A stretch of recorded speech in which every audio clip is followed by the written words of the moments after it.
Oke. Gosok.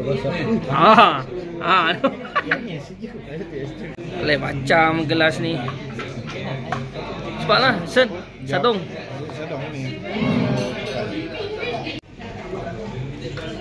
Cool. Pizza Hut. Nasi chicken mandi.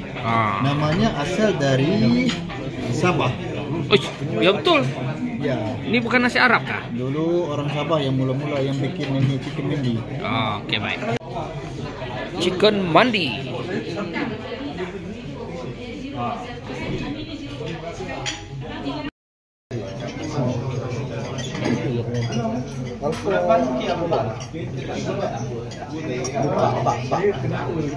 Makan kacang.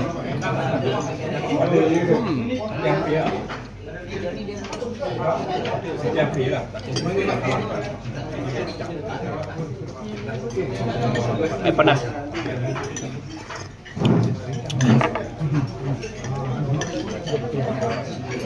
Sejuk.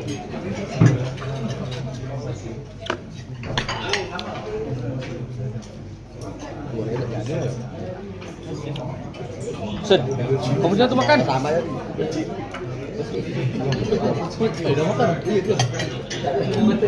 Kan tadi dah baca doa. Sana habis. Sana habis. Empat kali nak.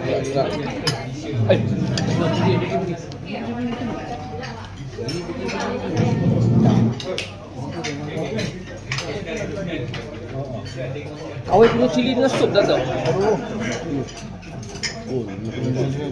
Hah? Gagal. Tak ni. Tak.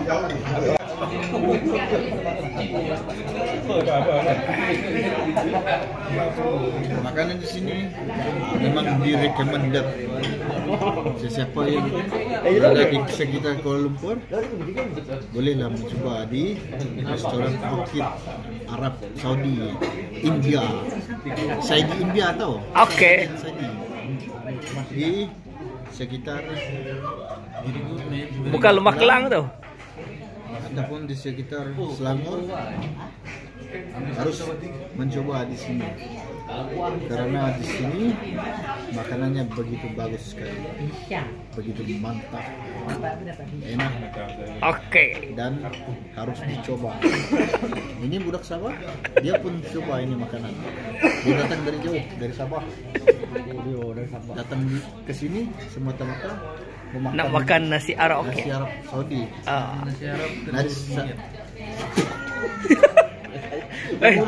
Tak. Keluarkan Aladin. Aladin. Oh tu. Zam-zam Alikazam. Gosok sikit.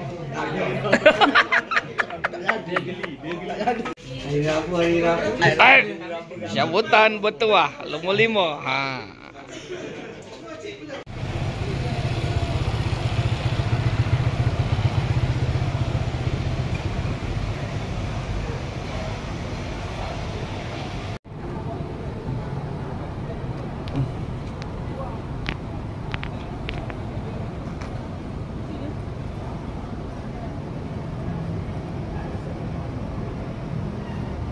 Okay.